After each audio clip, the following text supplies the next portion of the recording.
Hello दोस्तों, welcome to जीत पाठशाला। जीत पाठशाला में आपका स्वागत है। दोस्तों, हमने इंडियन पॉलिटी यानी भारतीय राज्य व्यवस्था का कंप्लीट कोर्स लॉन्च किया है। ये कोर्स पूरी तरह से फ्री है, कंप्लीटली फ्री रहेगा यूट्यूब में। इसमें हम पहले लेक्चर सीरीज लेके आएंगे, यानी चैप्टर वाइज चैप्टर कराएंगे, एक चैप्टर यानी एक अध्याय कराएंगे। इसका उसका एमसीक्यू सीरीज लेके आएंगे ताकि जो भी आपको पढ़ाया जाएगा वो आपको प्रैक्टिस हो सके। और प्रैक्टिस में क्या होगा, आप अपने आप को आकलन कर सकते हो, अपने आप को रिव्यू कर सकते हो कि आपने कितना पढ़ा, कितना याद रहा। कोई कॉन्सेप्ट को लेके इशू आएगा तो आपका भी रिवाइज भी हो जाएगा एमसीक्यूज में, मल्टीपल चॉइस क्वेश्चन में जो आते हैं। ठीक है, और ये कोर्स बहुत मजेदार होने वाला है। पूरी पॉलिटी आपको बहुत ही बेहतरीन यानी बहुत ही सिंपल तरीके से समझाया जाएगा, प्रैक्टिकल तरीके से। इस बात की मैं गारंटी लेता हूं कि अभी तक इसको पॉलिटी यानी भारतीय राज्य व्यवस्था या संविधान समझ में नहीं आया, तो मैं एश्योर करता हूं कि ये पूरा लेक्चर यानी पूरा कोर्स देखने के बाद आपको कभी भी कोई डाउट नहीं आएगा। दोस्तों, आज की सीरीज में हम स्टार्ट करने वाले हैं कॉन्स्टिट्यूएंट असेंबली यानी कि संविधान सभा। तो चलिए स्टार्ट करते हैं आज का सेशन। कॉन्स्टिट्यूएंट असेंबली यानी संविधान सभा। डिमांड फॉर कॉन्स्टिट्यूएंट असेंबली, संविधान सभा की मांग। यानी सबसे पहले डिमांड किसने की कि भारत के लिए संविधान बनना चाहिए और संविधान के लिए एक संविधान सभा होना चाहिए। तो 1934 यानी 1934 में पहली बार स्वराज पार्टी डिमांड की थी कि भारत के लिए एक कॉन्स्टिट्यूएंट असेंबली यानी संविधान सभा होनी चाहिए। और इस संविधान सभा 1934 में दो बातें थी, एक एमएन रॉय हो गए और स्वराज पार्टी हो गई। अगर आपसे क्वेश्चन आता है कि एज ए इंडिविजुअल यानी एज ए व्यक्तिगत, एज ए इंडिविजुअल किसने डिमांड की थी पहली बार कि भारत में संविधान बनाने के लिए संविधान सभा की जरूरत है, तो अगर व्यक्तिगत तौर पे बात करें तो हमेशा आप आंसर लगाओगे एमएन रॉय। ठीक है, ये कम्युनिस्ट मूवमेंट के पायनियर भी माने जाते हैं यानी जनक माने जाते हैं। ठीक है, और एज अगर कोई पूछे as a organization, as a संगठन, एज ए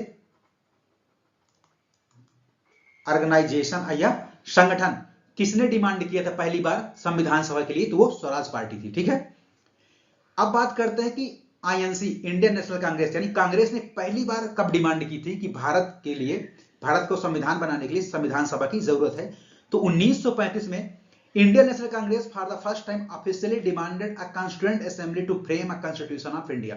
भारत में भारत का संविधान बनाने के लिए पहली बार कॉन्स्टिट्यूएंट असेंबली यानी संविधान सभा की डिमांड 1935 में कांग्रेस के द्वारा की गई थी। ठीक है, अब बात करते हैं 1938 में जवाहरलाल नेहरू जी ने डिमांड किया था। Jawaharlal Nehru on behalf of INC, Indian National Congress के बिहाफ में इन्होंने डिक्लेयर किया था कि constitution of free India must be framed without outside interference by a constituent assembly elected on the basis of adult franchise. इन्होंने जो कहा था, इन्होंने कहा था कि एक कॉन्स्टिट्यूएंट असेंबली तो होनी चाहिए। ठीक है, एक कॉन्स्टिट्यूएंट असेंबली होनी चाहिए। ये कॉन्स्टिट्यूएंट असेंबली जो होनी चाहिए वो किस बेस पे होनी चाहिए, इलेक्टेड होनी चाहिए। कैसे होनी चाहिए, यानी जो कॉन्स्टिट्यूएंट असेंबली मतलब संविधान सभा जो होगी वो कैसे लोग उसमें आना चाहिए, वो चुन के आना चाहिए। किनके द्वारा आना चाहिए, एडल्ट फ्रेंचाइज, जो आज के डेट में चलता है ना हमारा वयस्क मताधिकार। 1940 में अगस्त आफर के बारे में हम जानते होंगे, पहली बार ऑफिशियली यानी ब्रिटिश गवर्नमेंट ने इस डिमांड को सीरियसली लिया था कि हाँ वाकई में हिंदुस्तान यानी इंडिया के लिए कॉन्स्टिट्यूएंट असेंबली की रिक्वायरमेंट है, जरूरत है संविधान सभा की। तो अगस्त आफर में था, डिमांड वाज फाइनली एक्सेप्टेड। 1940 में 1940 में पहली बार कॉन्स्टिट्यूएंट असेंबली की डिमांड ऑफिशियली एक्सेप्ट की गई है, ब्रिटिश गवर्नमेंट द्वारा यह डिमांड एक्सेप्ट की गई थी, जिसको हम क्या बोलते हैं, अगस्त आफर। ठीक है, अब बात करते हैं क्रिप्स मिशन की। 1942 में क्रिप्स मिशन आया था। पहले आपको क्रिप्स मिशन के बारे में जान लेना, यह है क्या, एक्चुअली एक काइंड ऑफ डेलीगेशन था, ब्रिटिश गवर्नमेंट का एक डेलीगेशन था।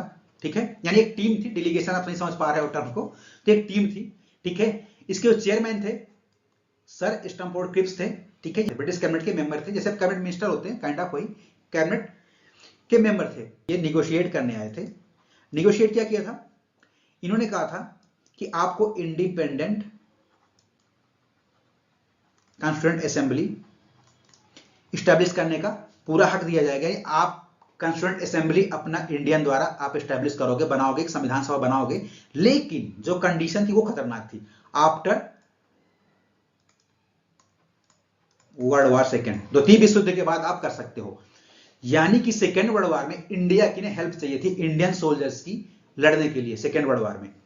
तो इन्होंने क्या बोला कि हम सेकेंड वर्ल्ड वॉर के बाद आपको कॉन्स्टिट्यूएंट असेंबली फ्रेम कर दी जाएगी, संविधान सभा बनाई जाएगी, जो इंडियन द्वारा ही बनाई जाएगी, इंडियन के लोग ही रहेंगे उसमें, पूरे मेंबर्स रहेंगे, लेकिन अभी नहीं, सेकेंड वर्ल्ड वॉर के बाद। ठीक है, क्रिप्स प्रपोजल वाज रिजेक्टेड, ये रिजेक्ट कर दिया गया था, किसके, मुस्लिम लीग द्वारा। ठीक है, मुस्लिम लीग ने इस ऑफर को क्यों रिजेक्ट कर दिया था, इस प्रपोजल को? क्योंकि क्या, they were demanded India to be divided into two autonomous state with two separate constituent assembly. यानी जो इंडिया है उसकी दो बातें थी, वो उसका डिवीजन चाह रहे थे, ठीक है, एक तो इंडिया रहेगा ही रहेगा, सेकेंड और जो सेकेंड कंट्री यानी कि पाकिस्तान कह सकते हो आप, वो पाकिस्तान चाह रहे थे, ठीक है। तो जब दो कंट्री बनेगी, जब वो कह रहे हैं कि दो कंट्री बनेगी, तो ऑब्वियस सी बात है कॉन्स्टिट्यूएंट असेंबली, संविधान सभा भी दो होनी चाहिए, इंडिया वाले अपने लिए बनाए, पाकिस्तान वाले अपने लिए बनाए। अब बात करते हैं कैबिनेट मिशन की। आपको पता होगा 1946 में कैबिनेट मिशन आया था। Finally cabinet mission was sent to India while it rejected the idea of two constituent assembly. आपको पता है ना, क्रिप्स मिशन जब आया था तो मुस्लिम लीग ने क्या बोला था कि हमें दो अलग नेशन होंगे और दोनों नेशन की अलग अलग कॉन्स्टिट्यूएंट असेंबली, संविधान सभा बनेगी, ठीक है। ये तो क्रिप्स मिशन टाइम पे मुस्लिम लीग ने कहा था। इसके बाद जैसे 1946 में कैबिनेट मिशन आता है, ये भी कैबिनेट मिशन काइंड ऑफ एक डेलीगेशन था, ठीक है। डेलीगेशन बोले तो एक टीम था, ब्रिटिश गवर्नमेंट की टीम थी, ठीक है। तो इन्होंने सीधे रिजेक्ट कर दिया कि भाई दो नेशन नहीं बनेगी, यानी कि अलग अलग देश नहीं होंगे, कॉन्स्टिट्यूएंट असेंबली एक ही बनेगी, एक मिलेगी इंडिया के लिए टोटल, ठीक है। तो कैबिनेट मिशन ने इनका जो प्रपोजल था मुस्लिम लीग का, उस प्रपोजल को कंप्लीटली रिजेक्ट कर दिया और बोला कि दो, पहली बात तो दो कंट्री नहीं बनेंगे और दो कंट्री के लिए अलग अलग कॉन्स्टिट्यूएंट असेंबली भी नहीं बनेगी। There will be only one constituent assembly, केवल एक ही संविधान सभा होगी और वही नेशन यानी देश के लिए हमारे संविधान बनाएगी, कॉन्स्टिट्यूशन फ्रेम करेगी, ठीक है। अब थोड़ा हम देख लेते हैं कॉन्स्टिट्यूएंट असेंबली के बारे में, थोड़ा सा जान लेते हैं, ठीक है। जो कॉन्स्टिट्यूएंट असेंबली बनी थी किस बेस पे बनी थी? कई बार कंटिन्यू क्वेश्चन आता है, 4th ग्रेड से लेकर के ए ग्रेड तक, किसी भी एग्जाम की बात करो, ये सबसे कॉमन क्वेश्चन है कॉन्स्टिट्यूशन से, ठीक है, खासकर कॉन्स्टिट्यूएंट असेंबली से, कि जो कॉन्स्टिट्यूएंट असेंबली फ्रेम हुई थी, जो बनी थी, वो किस मिशन प्लान के, किस मिशन के तहत बनी थी, किस प्लान के थ्रू बनी थी? तो that was the cabinet mission. Cabinet mission plan के थ्रू ही कॉन्स्टिट्यूएंट असेंबली हमारी बनी थी। ध्यान देना, कभी भी क्वेश्चन आ जाए कि कॉन्स्टिट्यूएंट असेंबली किस बेस पे बनी है, तो that is a cabinet mission, ठीक है। कैबिनेट मिशन के बेस पे ये कॉन्स्टिट्यूएंट असेंबली बनी है, ठीक है। फर्स्ट मीटिंग कब हुई थी? 9 दिसंबर 1946। 9 दिसंबर 1946 में पहली मीटिंग हुई थी। कॉन्स्टिट्यूशन अडॉप्टेड ऑन 26 नवंबर 1949। देखो दो बातें, एक होता है कॉन्स्टिट्यूशन को अडॉप्ट करना, ठीक है, एडाप्टेशन, दूसरा इंप्लीमेंटेशन, यानी लागू करना। एडॉप्ट मतलब जब संविधान बन रहा था, कॉन्स्टिट्यूएंट असेंबली जब संविधान बना रही थी, तो जब संविधान हमारा पूरा बन करके रेडी हो गया, क्या हो गया? रेडी हो गया। तो रेडी कब हो गया था? 26 नवंबर 1949 को, यानी कि ये रेडी हो गया 26 नवंबर 1949 को, लेकिन लागू नहीं किया गया था। लागू कब किया गया था? ये लागू किया गया 26 जनवरी 1950 को लागू किया गया था। ये 24 जनवरी 1950 को क्या था? फाइनल मीटिंग हुई थी, जिसमें फाइनली सिग्निफाई किया गया था, सिग्नेचर किया, सब जितने मेंबर्स थे सबने सिग्नेचर किया था और फाइनल सब कुछ ओके हो चुका था और जस्ट इंप्लीमेंट कर दिया गया था। 26 जनवरी इंप्लीमेंट कर दिया गया था। तो देखो कंफ्यूज नहीं होना, कई बार क्वेश्चन आता है कि कॉन्स्टिट्यूएंट असेंबली ने कॉन्स्टिट्यूशन कब अडॉप्ट किया। जब अडॉप्ट करने की बात आएगी तो दैट इज 26 नवंबर 1949 को अडॉप्ट किया गया था और लागू कब किया गया था? 26 जनवरी 1950 को, ठीक है। अच्छा, जब 26 नवंबर 1949 को हमारा संविधान पूरी तरह से रेडी हो चुका था, इवन कुछ पार्ट उसके इंप्लीमेंट भी हो चुके थे, ठीक है। 26 जनवरी 1950 से पहले बहुत सारे कुछ प्रोविजन, यानी पूरा तो नहीं लेकिन एक मोटा मोटा कह सकते हो कुछ इंपॉर्टेंट प्रोविजन ऑलरेडी इंप्लीमेंट यानी लॉन्च हो चुके थे, लागू हो चुके थे। 26 जनवरी 1950 से पूरा संविधान लागू हो चुका था देश में, ठीक है। तो अब एक सवाल उठता है कि 26 जनवरी ही क्यों, इससे पहले क्यों नहीं कर लिया गया? 24 जनवरी को भी मीटिंग हो चुकी। तो इसके पीछे लॉजिक था कि जो लाहौर अधिवेशन हुआ था, लाहौर सेशन हुआ था आईएनसी का, ठीक है, 1929 पे, 1929 में लाहौर अधिवेशन हुआ था। उस समय यह डिसाइड किया गया था कि हम जो है कंप्लीट इंडिपेंडेंस, संपूर्ण आजादी दिवस मनाया जाएगा कब? 1930 में, 26 जनवरी 1930 को फुल इंडिपेंडेंस है, कंप्लीट इंडिपेंडेंस मनाया जाएगा, संपूर्ण आजादी दिवस मनाया जाएगा। इस बेस पे इसको इंप्लीमेंटेशन का डे रखा गया, 26 जनवरी रखा गया था, ठीक है, 1950, ठीक है। होप आपको समझ आ गया होगा। इसके टेम्परेरी स्पीकर कौन थे? डॉक्टर सच्चिदानंद सिन्हा थे, यानी जो टेम्परेरी प्रेसिडेंट बने थे, तो डॉक्टर सच्चिदानंद सिन्हा बने थे। परमानेंट इसके प्रेसिडेंट कौन बने थे? फिर राजेंद्र प्रसाद जी बने थे, पता ही होगा आपको। टोटल सेशन कितने हुए हैं? 11 सेशन है, ठीक है। वैसे 12 है तो 11 + 1, ठीक है। 11 पहले हो चुके थे, लास्ट में आखिरी सिग्नेचर के लिए ये जो बताया जा रहा है 24 जनवरी 1950 को फाइनल सिग्नेचर के लिए एक सेशन हुआ था, उसको मिलाकर के 12 हो जाता है। वैसे टोटल 11 सेशन है। टोटल वोमेन्स कितनी थी, महिलाएं कितनी थी इसमें? 15 महिलाएं थी। पूरे संविधान सभा में 15 महिलाएं मेंबर थी। कॉन्स्टिट्यूएंट असेंबली के एडवाइजर कौन थे? संविधान सभा के सलाहकार कौन थे? सर BN राव जी इसके सलाहकार थे, एडवाइजर थे। ठीक है, अब थोड़ा सा इंपॉर्टेंट कमेटी और चेयरमैन देख लेते हैं। चेयरमैन ऑन कमेटी, ठीक है, तो जो BR अंबेडकर जी थे वो किसके चेयरमैन थे? ड्राफ्टिंग कमेटी के चेयरमैन। ड्राफ्टिंग कमेटी में कितने मेंबर थे? 6 मेंबर प्लस 1 चेयरमैन, यानी डॉक्टर अंबेडकर जी खुद एक चेयरमैन हो गए इस कमेटी के, और 6 मेंबर और थे इसमें। ठीक है, उनके नेम में आगे डिस्कस करूंगा।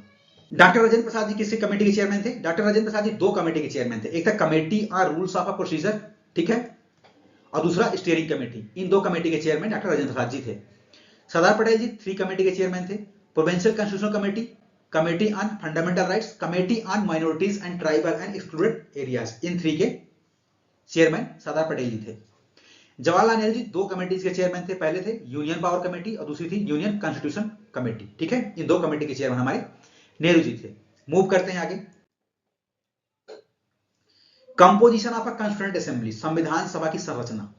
ठीक है, अब हम थोड़ा जानते हैं संविधान सभा के बारे में, थोड़ा डिटेल में चलते हैं कि संविधान सभा में कैसे कितने लोग थे, कहां से कौन इलेक्ट होके आए थे। ठीक है, तो constituent assembly was constituted on November 1946।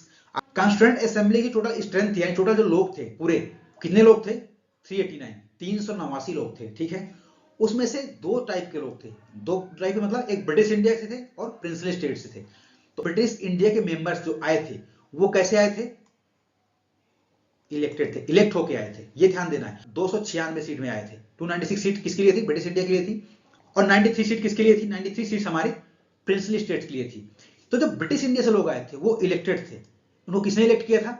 जो प्रोविंशियल असेंबली के जो मेंबर थे, ठीक है, उन्होंने इनको इलेक्ट किया था। लेकिन जो प्रिंसली स्टेट के लोग आए थे वो कौन थे? वो नॉमिनेटेड थे। कई बार क्वेश्चन आता है, इसमें कंफ्यूजन होता है आपको, तो ये ध्यान देना है।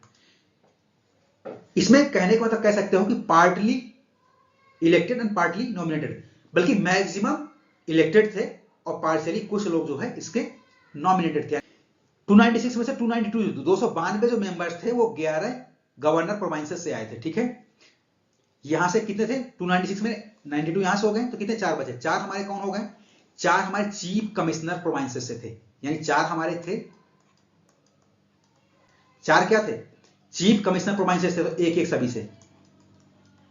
ठीक है, और जो 93 प्रिंसली स्टेट से जो हमारे नॉमिनेटेड मेंबर्स थे, हालांकि बाद इन्होंने बॉयकॉट कर दिया, इन्होंने पार्टिसिपेट किया ही नहीं। Each provinces and princely state are group of a state in case of a small state were to be allotted seat in proportion to their respective population। Simple सी बात है कि जितने भी प्रोविंसेस थे उनमें जो सीट दी गई थी उनकी जनसंख्या के अनुपात पे दी गई थी। किस पे दी गई थी? Proportion to their respective population, उनके जनसंख्या के आधार पर उनको कॉन्स्टिट्यूएंट असेंबली में सीटें दी गई थी।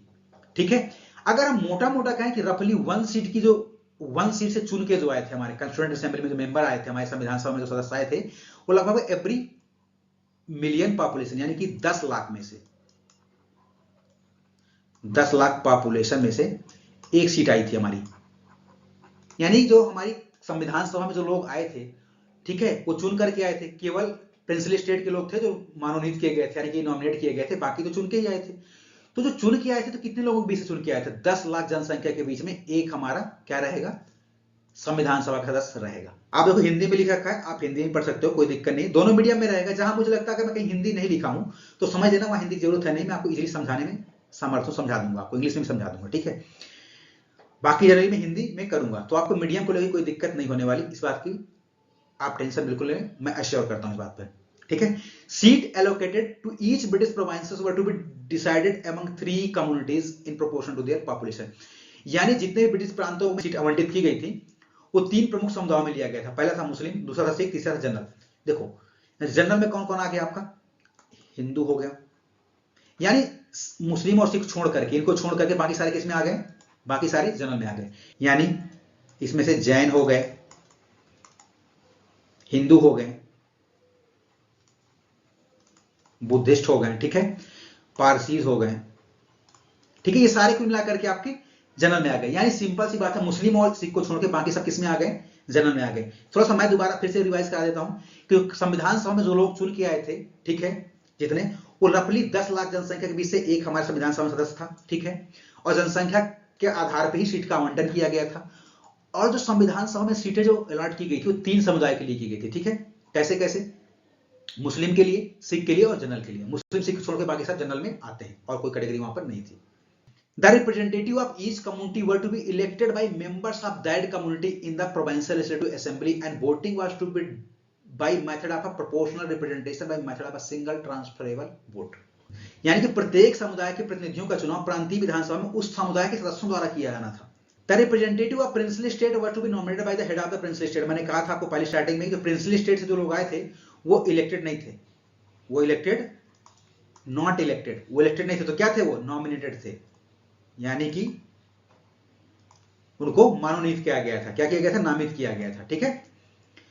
Constituent assembly was to be partially elected partly nominated, यानी जो हमारी संविधान सभा थी कुछ लोग इलेक्ट होके आए थे, कुछ लोग मनोनीत किए थे, नामित किए गए थे, ठीक है।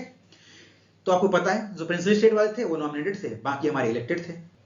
Member were to be indirectly elected by the member of a provincial assembly who themselves were elected on the limited franchise. यानी जो हमारे कॉन्स्टिट्यूएंट असेंबली में जो मेंबर्स थे, ठीक है, ये किसके द्वारा इलेक्ट किए गए थे? ये इलेक्ट किए गए थे member of a provincial assemblies, ठीक है, यानी विधानसभाओं के सदस्यों द्वारा इनको इलेक्ट किया गया था। अब समझिए, कॉन्स्टिट्यूएंट असेंबली में जो लोग चुन के आए थे वो आम पब्लिक ने वोटिंग नहीं की थी, जो आज के डेट में ना कि 18 साल से ऊपर जिनका भी हो गई एज हो गई है वो सब लोग वोटिंग कर सकते हैं। नथिंग लाइक दैट, ऐसा वहां पर इलेक्शन नहीं हुआ था। यानी जो प्रांतीय विधानसभा के सदस्य थे, ठीक है, वो भी डायरेक्ट इलेक्शन से होके नहीं आए थे, क्योंकि उस समय फ्रेंचाइजी बहुत लिमिटेड, यानी चुनाव देने का वोटिंग राइट जो था वो बहुत कम लोगों के पास था। क्या क्या आधार थे उस पर, क्या क्या बेसिस थे? एजुकेशन था, शिक्षित लोगों को मौका मिलता था, दूसरा टैक्स पेयर थे, ठीक है। तो यानी कि सबको मौका नहीं दिया जाता था। जो प्रांतीय विधानसभाओं में जो लोग पहुंचे थे, विधानसभाओं के सदस्य चुने गए थे, उसमें भी सबको एक तरफा नहीं वोटिंग राइट दिया गया था। पढ़े लिखे लोगों को, टैक्स पेयर, ऐसे लोगों को दिया गया था, कोई लिमिटेड फ्रेंचाइजी थी। Now the election to be constituent assembly for 296 seat, 296 सीटों के लिए जब इलेक्शन हुआ था, ठीक है, आपको पता होगा ना, जो 93 सीट हमारी दी गई थी किसको? प्रिंसली स्टेट को, वो पार्टिसिपेट नहीं की, एक्चुअली रिजेक्ट कर दिया था, ठीक है। They were not agree to participate in the constituent assembly, वो कॉन्स्टिट्यूएंट असेंबली में भागीदारी निभाने के लिए मना कर दिया, ठीक है। तो दो तो बचे क्या? 296, जिसमें से 292 और 4, ये 11 गवर्नर प्रोविंसेस से आए थे, ये हमारे चीफ कमिश्नर प्रोविंसेस से आए थे, ठीक है। तो 296 सीटों के लिए जो फाइनली बाद में कॉन्स्टिट्यूएंट असेंबली में लोग चुन के आए थे, वो कहां से आए थे? वो किस पार्टी, कितने लोग इलेक्ट हुए थे? 208 सीटें आईएनसी जीत के आए थे। 208 सीटों में कॉन्स्टिट्यूएंट असेंबली में आईएनसी के लोग थे, इंडियन नेशनल कांग्रेस के थे, मुस्लिम लीग से 73 सीटें, ठीक है। स्मॉल ग्रुप ऑफ इंडिपेंडेंट लोग कितने थे? 15 लोग इंडिपेंडेंट या स्मॉल ग्रुप वाले थे, ठीक है। 93 seat allotted to the princely state were not filled as they decided to stay away from the constituent assembly, ठीक है। जो रियासतें थी, यानी कि प्रिंसली स्टेट में तो जो रियासतें अपना इंडिपेंडेंट एक क्राउनशिप चला रहे थे, काइंड ऑफ से बोलते हैं, रजवाड़ा सिस्टम चलता था, तो अपना खुद का इंडिपेंडेंट मोनार्की सिस्टम एस्टैब्लिश करके रखा था, ठीक है। तो रजवाड़ों ने, रियासतों ने मना कर दिया था कि हम इस चुनाव भागीदारी नहीं निभाएंगे संविधान सभा के, ठीक है। मूव करते हैं आगे। Although the Constituent Assembly was not directly elected by the people of India, जो Constituent Assembly थी, मैंने पहले भी कहा था, वो डायरेक्टली लोगों द्वारा नहीं चुना गया था, ठीक है। भारत के लोगों द्वारा सीधे तौर पर चुनाव नहीं किया गया था संविधान सभा के लोगों का, उनको जो हमारे प्रोविंशियल असेंबलीज के लोग थे वही इलेक्ट किए थे, ठीक है। राज्य की विधानसभाओं से चुन के आए थे, वही लोगों ने उनको इलेक्ट किया था। डायरेक्ट इलेक्शन न होने के बाद भी all section of Indian society, Hindu, Muslim, Sikh, Parsi, Anglo Indians, Indian Christian, SC, ST including women, even बताया था ना कितने वोमेन, 15 वोमेन पार्टिसिपेट किया था कॉन्स्टिट्यूएंट असेंबली में।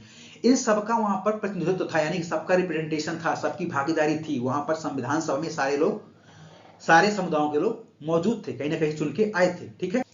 उस दौर के जितने भी इंपॉर्टेंट पर्सनालिटीज थी, जितने भी मतलब मुख्य महत्वपूर्ण लोग थे, हमारे लीडर्स थे, जो भी थे, सबने भागीदारी निभाई थी संविधान सभा में, एक्सेप्ट 2 पर्सन, 2 लोग थे, दोनों ही बहुत ही इंपॉर्टेंट पर्सन थे, वो संविधान सभा में बिल्कुल भी भागीदारी नहीं निभाई, वो संविधान सभा के कभी संविधान सभा के मेंबर थे ही नहीं।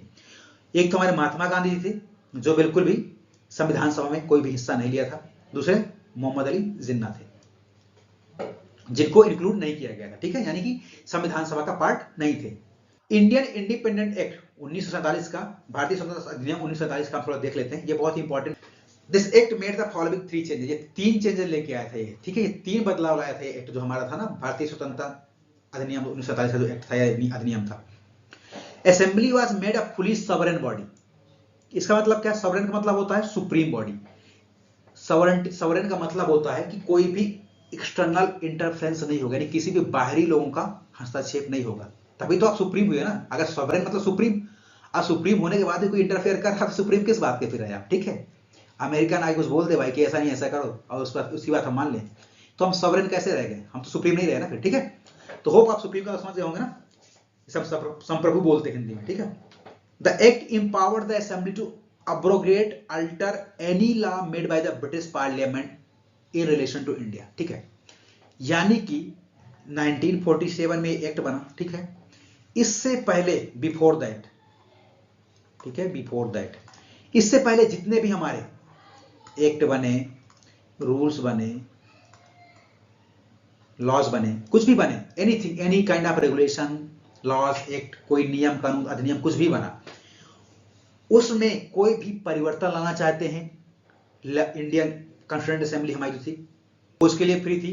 कोई भी एक्ट में अधिनियम में बदलाव ला सकती थी, उसको पूरी तरह से रिपील करना चाहे, उसको पूरी तरह से बदल, मतलब पूरी तरह से उसको निष्क्रिय करना चाहे, उसको नल एंड वॉइड डिक्लेयर करना चाहे, उसके लिए भी एकदम वो उसको फ्रीडम थी। यानी कहने का मतलब कि जिससे पहले 1927 पहले जितने भी ब्रिटिश गवर्नमेंट ने लॉज, रेगुलेशन या कुछ भी बनाया था कानून, उसको खत्म करने के लिए, उसमें मॉडिफाई यानी बदलाव लाने के लिए, किसी तरह का भी कुछ करने के लिए पूरी तरह से फ्री थे, ठीक है।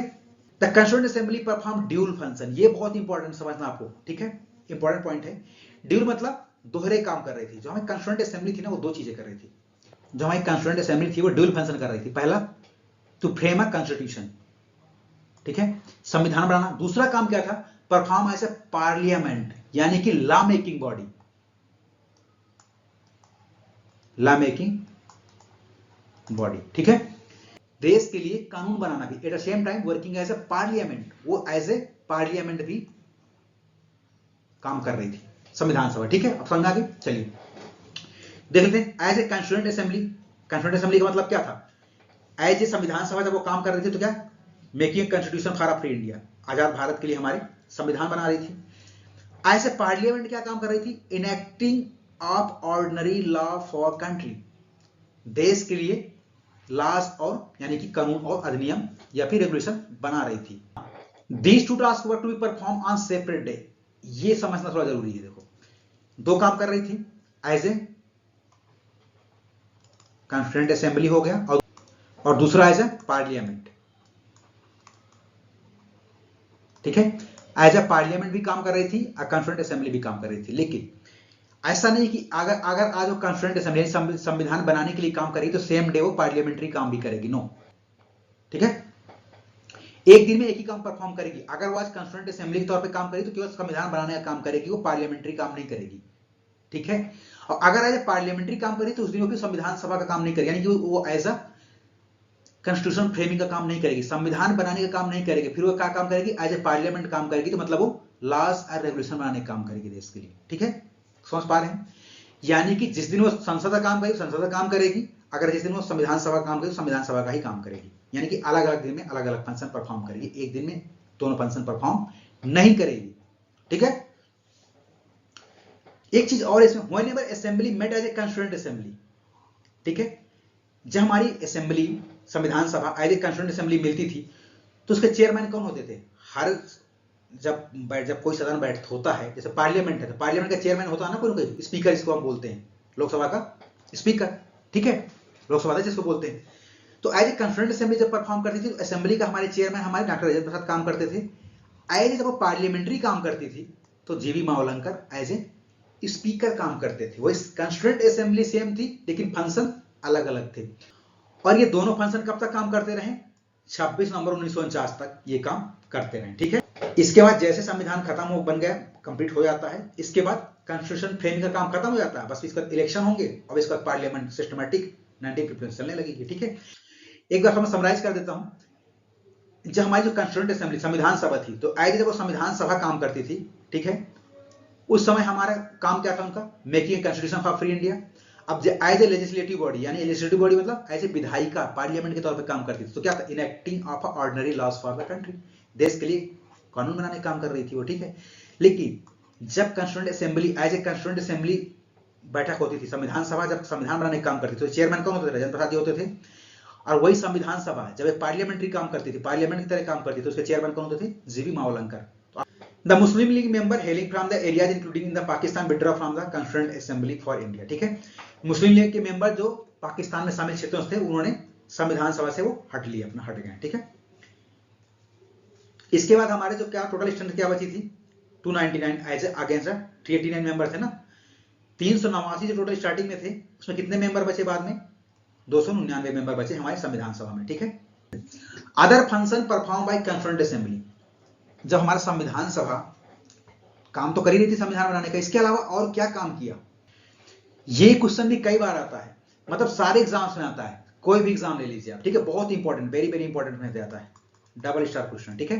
कई बार डायरेक्ट पूछ लेते हैं, कई बार क्रोनोलॉजिकली अरेंज करने में पूछ लेते हैं, तो इसको बहुत ठीक से आप समझिए और लर्न करिए।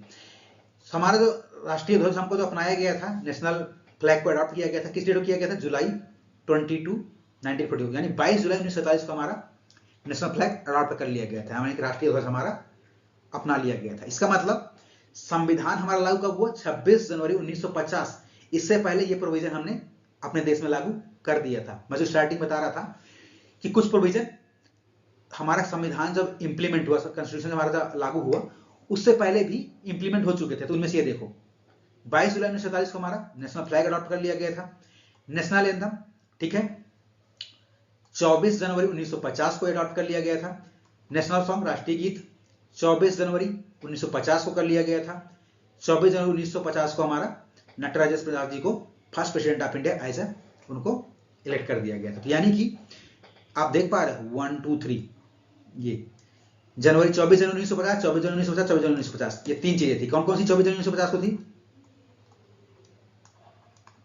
24 जनवरी 1950 में तीन चीजें थी, नेशनल एंथम भी अडॉप्ट कर लिया गया था, बना लिया गया था, नेशनल सॉन्ग राष्ट्रीय गीत भी कर लिया गया था, और डॉक्टर राजेंद्र प्रसाद जी हमारे पहले प्रेसिडेंट ऑफ इंडिया बन चुके थे, ठीक। इनके अलावा कुछ प्रोविजंस और थे जो संविधान लागू होने से पहले ही वो प्रोविजन, यानी वो प्रावधानों को लागू कर दिया गया था। वो कौन कौन से प्रावधान, जैसे कौन कौन से प्रोविजंस थे आप देख सकते हैं। Some provisions of the constitution pertaining to citizenship हो गए, इलेक्शंस हो गए, provisional parliament, temporary and transition provision, short title contain in article 5, 7, 5, 6, 7, 8, 9, 60, 324, 366, 367, 379, ये सारे प्रोविजंस जो है 26 नवंबर 1949 को इनेक्ट कर दिए गए थे। यानी कि 26 जनवरी 1950 को संविधान लागू हुआ था, और 26 नवंबर 1949 को ही इतने प्रोविजन पहले से ही देश में लागू कर दिए गए थे। आपको बताया था मैंने 26 नवंबर 1949 किस लिए फेमस था, स्टार्टिंग बताया था, क्या था, इस दिन हमारा कॉन्स्टिट्यूशन क्या किया गया था, अडॉप्ट किया गया था। द रिमेनिंग प्रोविजन जो और थे बाकी हमारे कब लागू कर दिए गए, 26 जनवरी 1950 को, क्योंकि 26 जनवरी 1950 को तो पता है आपको ना, पूरा कंप्लीट हमारा जो संविधान है या हमारा कॉन्स्टिट्यूशन लागू कर दिया गया, ठीक है। लगभग मोटा मोटा कुछ प्रोविजन हमारे पहले लागू कर दिए गए थे, बाकी जो टोटल बचे थे वो 26 जनवरी 1950 को लागू कर दिए गए थे। और जो 26 जनवरी है हमारे, तो क्या बोलते हैं, date of commencement of constitution, ठीक है। 1930 में इसी दिन कांग्रेस ने लाहौर अधिवेशन में दिसंबर 1929 में प्रस्ताव के बाद पूर्ण स्वराज दिवस मनाया था। पता था ना कि 1930 में 26 जनवरी को पूर्ण स्वराज दिवस मनाया गया था। इसी उपलक्ष्य में 26 जनवरी 1950 को इंप्लीमेंटेशन के लिए डे तय किया गया था। कुछ इंपॉर्टेंट फैक्ट और है तो जान लेते हैं, वो क्या है, elephant. Elephant was adopted as a symbol seal of constituent assembly. संविधान सभा का जो हमारा सिंबल जो हमारा था वो क्या था, एलिफेंट था। S B R. Ayyangar was the secretary of the constituent assembly. Constituent assembly के सेक्रेटरी कौन थे, एस.बी.आर. अयंगर, ठीक है। S N. Mukherjee was the chief draftman of a constitution in the constituent assembly. Chief draftman कौन थे, ठीक है, एस.एन. मुखर्जी जी थे। Prem Behari Narain Raizada was the calligrapher of the Indian constitution. इसके कैलीग्राफर थे, कौन थे, प्रेम बिहारी नारायण रायजादा कैलीग्राफर थे हमारे संविधान के। The calligraphy of Hindi version of original constitution done by Basant Krishna Vaidya. ये जो है ओरिजिनल कॉन्स्टिट्यूशन का जो मुख्य हमारा जो ओरिजिनल प्रारूप था संविधान का, उसको हिंदी वर्जन किसने लिखा था? बसंत कृष्ण वैद्य जी ने लिखा, ठीक है। Decorated and illuminated by Nandlal Bose. ऐसे चैप्टर वाइज चैप्टर करके complete Indian polity and constitution को हम कवर करेंगे, ठीक है। और इतना इजी तरीके से कवर करेंगे कि आपको कोई प्रॉब्लम नहीं आएगी। अभी भी कहीं समझ में नहीं आया आपको तो यहां समझ में आ जाएगा, टेंशन मत लीजिए। इसको और भी मैं ऐसे तरीके से लेके आऊंगा सेशन को कि जहां जहां को कंफ्यूजन होता है वो कंफ्यूजन ही खत्म कर दूंगा, ठीक है। अब आप आगे जब देखेंगे सेशंस में, अभी तो स्टार्टिंग था, ठीक है, तो आप खुद फील करेंगे कि यहां मुझे कंफ्यूजन होता था, ये डाउट मुझे आज क्लियर हुआ है, ठीक है। Thanks for watching this session. अगर आपको सेशन अच्छा लगा हो तो प्लीज लाइक करें, सब्सक्राइब करें। Thank you so much.